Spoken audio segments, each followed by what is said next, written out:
Good afternoon, everybody. I'm Carl. I'm a recovery coach here at Cap Recovery. Today, we're going to be talking about grief and grieving.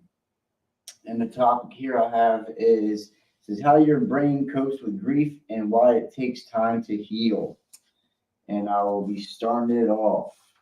It says holidays are never quite the same after someone we love dies. Even small aspects of a birthday or Christmas celebration, an empty seat at the dinner table, one less gift to buy or make can serve a jarring reminders of how our lives have been forever changed. Although these realizations are hard to face, clinical psychologist Mary Frances O'Connor says we shouldn't avoid them or try to hide our feelings. Grief is a universal experience, she notes, and when we can connect, it is better. O'Connor, Associate Professor of Psychology at the University of Arizona, studies what happens in our brains when we experience grief. She says grieving is a form of learning, one that teaches us how to be in the world without someone we love in it. The background is running all the time for people who are grieving, thinking about new habits and how they interact now. And it goes on to say, adjusting to the fact that we'll never again spend time with our loved ones can be painful. It takes time and involves changing the brain. What we see in the science is if you have a grief experience and you have support so that you have a little bit of time to learn and confidence from the people around you that you will in fact adapt. Connors are coming both the grieving brain explores what scientists know how our minds grapple with the loss of a loved one. So this is based on what she's writing about, and it's about grieving and grief.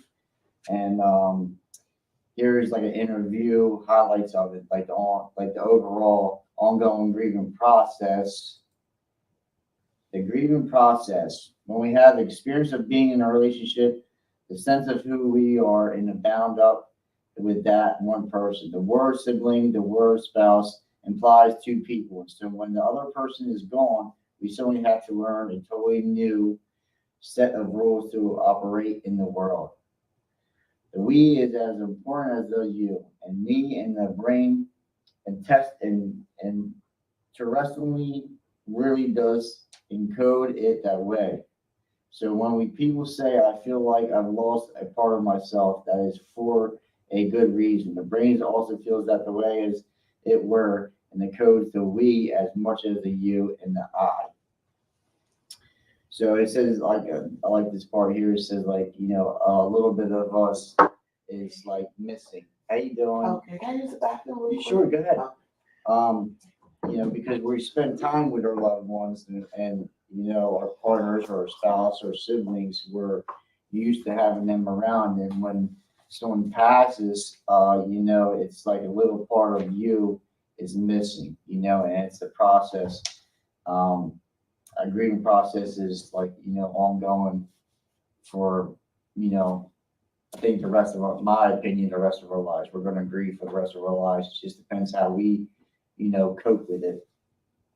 Um, it says on the difference between grief and grieving. Grief is the emotional state that just knocks you off your feet and comes over you like a wave. Grieving necessarily has a time component to it.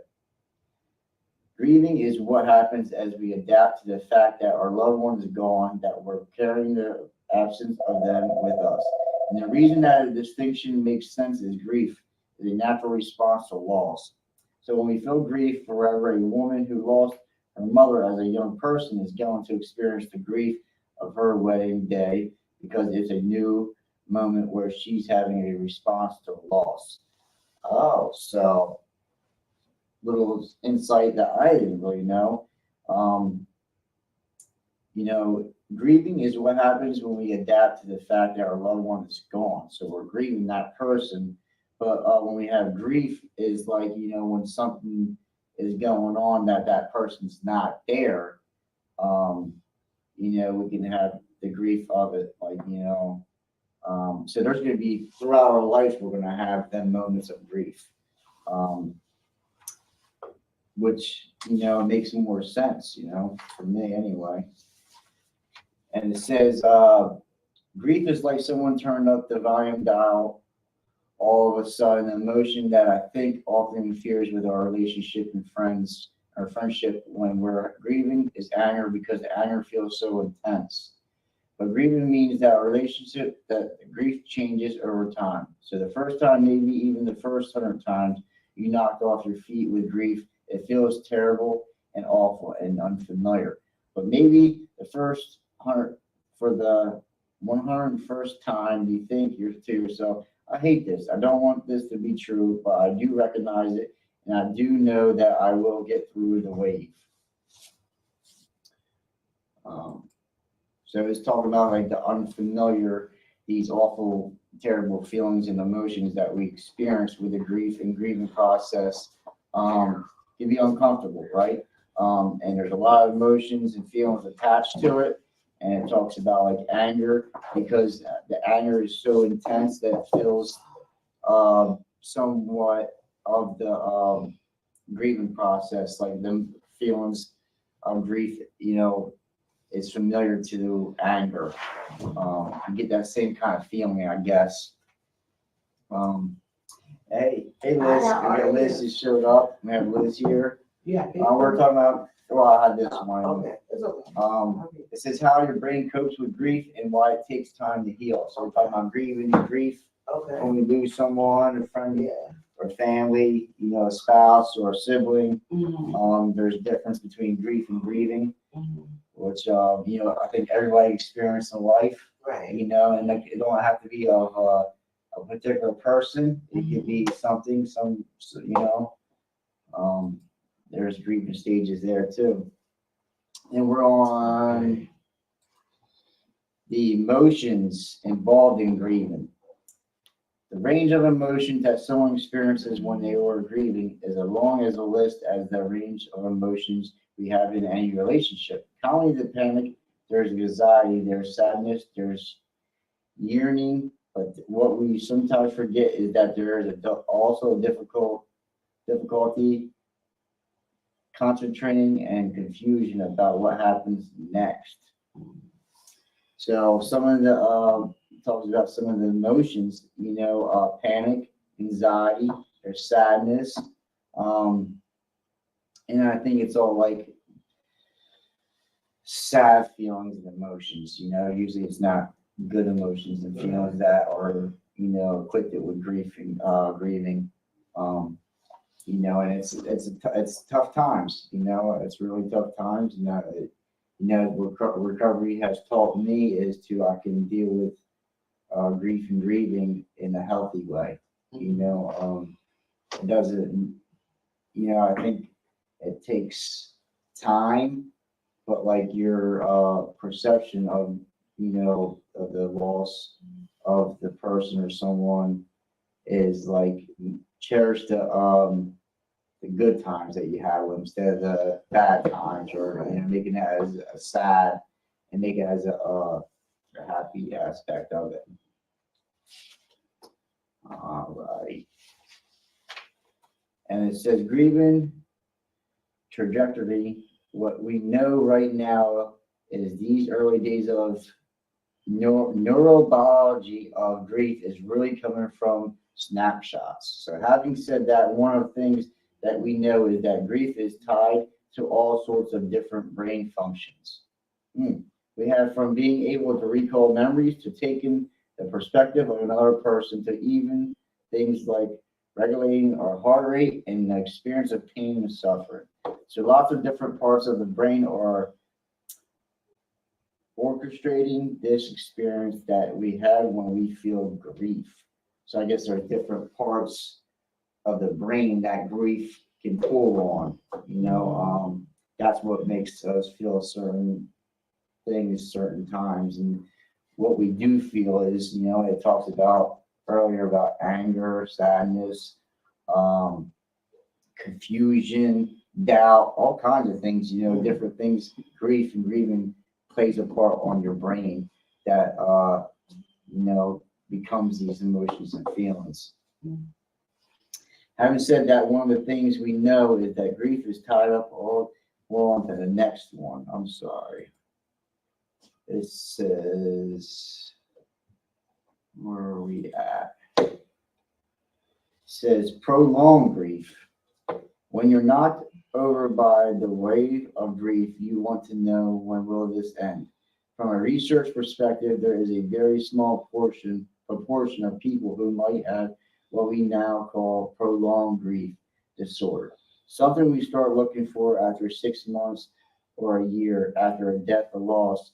And what we are seeing is such a case is that this person has not been able to function day to day the way that they wish that they could. They're not getting out of the door to work or getting dinner on the table for their kids. Or they're not able to say, listen to music because it's just too upsetting.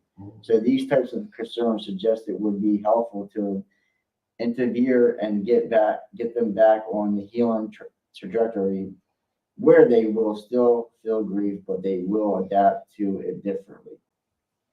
How do they do that? You know, What they can do from my experience, I did grief counseling. okay.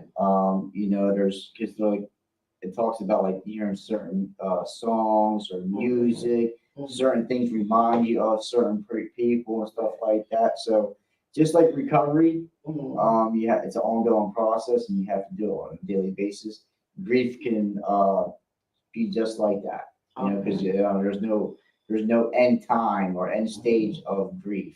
Okay. You know what I mean? It just we get better, kind of get better and adapt to it and more of acceptance. Mhm. Just practicing principles just like we practice in recovery. Right. We can Okay. practice all sorts of things pertain to grief. We can pertain to recovery. Which helps. Wherever comes I learned, wherever comes my way, I'll whatever I learned in recovery, I can apply to Right. my day-to-day struggles or my grief process. Because it's tough, when you love someone and you have a family member, mother, whoever it could be, it's part of your life, Right. right? It's part of, I always say this might be weird for some people, but like I had to grieve the loss of using drugs and alcohol. Oh yeah. Because me too. that was a part of my life for so Yeah. long. You think about that, Wow, you're right. like who am I going to be? Or I can't do this no more. Like that's a grieving process of like something I did on a daily basis Wow, that was your friend. multiple times. Gotcha. I mean, it destroyed my life, Yeah. but like it was part of my story, part of my path, right? And I have to let that go completely. It's like, it's a tough process. Right. I just apply what I've learned in recovery and apply it to, grieving of I can't use drugs and alcohol anymore. It comes with more acceptance. And I I was asked the question, how did I get involved in drugs? And I said it had a lot to do with loneliness. Yeah, that plays a part. Loneliness. Yeah. Yep. I was just alone. Yep. So, And you can feel like that in recovery too. Yeah. We can, put ourselves in certain situations just because of loneliness. And pertaining to that, yeah. Even in like recovery, like we feel alone, so we get in these relationships, or we do this, do that, not to feel alone, and then we're back in. We might not be using drugs and alcohol, but we're not in a good situation because of loneliness. Which recovery teaches us of more acceptance, contentment. That's what I aim for in recovery now. Is I'm content who I am. I'm content with what happened with certain situations. Because I can't change them. Things in life happen. We lose people. Things happen. You know what I mean? Just applying what I've been taught in recovery and apply it to life in general, life on life terms, And It was just, I'm sorry. no, go ahead. Thinking about something. It was this, oh, no, I want to say this, my cousin. And, so she lost all of her family. Like her mom died of cancer. Her dad had Luke Gehrig's disease. He passed away. His sister was sick. She had Tomobody and she ended up having a bad liver from drinking alcohol. She drunk herself to death. Her mom and dad just drunk herself to death. Mm. And they found her in the house. How long ago was this? This I say about 3 months ago. I said it recently. Yes, recently. And our cousin Stephanie, now she had cancer. This is the whole family. Yeah. It's crazy. And she had to get her breast removed. She has all these, the scars. And she's been making it. She has a problem too, like cocaine, Yeah. like sniff it, but she's been having it under control. So she say, but she always tends to go back to it, Mm. and she drinks. Excuse me. And so, so she met a guy, and she didn't have no place to go, and they tried to take. Her sister did a lot to her. Like they tried to take the money from the dad from her, Yeah. but she got that back because when the sister died, she was the only living relative. She got the money from her sister. Mm. It was weird how that ended up. Yeah. Very weird. Her sister ended up on the floor, was in the house for like 2 weeks. Wow. Her body like melted into the floor, Yeah. down through the basement. Her organs. I mean, this is crazy. It is. This happened to this family that we used to go to, and they had a swimming pool, so everybody used to go over there for an in-ground swimming pool party. It was like the house of life, Yeah. the house where everybody used to come together. That was a melting spot. It just ripped apart to a cold, Yeah. But, It happens. Sure does. So the guy that she's seeing, I guess he kind of took advantage of this point. Like, so he started beating her because I don't care if she does have a mouth and talks back. What does that mean, talking back? Yeah. You say what you feel, but maybe she could say it better. So he started hitting her. So I feel like she's allowing him to hit her. Like, cause I don't know.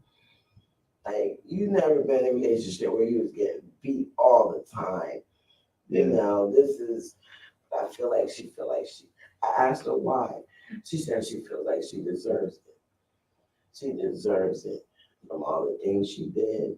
She stole from her mom. She's got some work that nobody deserves that, regardless of what we've done, so she's got to go through her process of things. Right. It's tough. And it's just for the fact that, no, I told her, listen, once you do that, get yourself together. I said, I can't tell you, I'm not preaching to you. Yeah. I said, but you'll start to feel better once you get the drugs out of your system. Yep. Stop the drinking.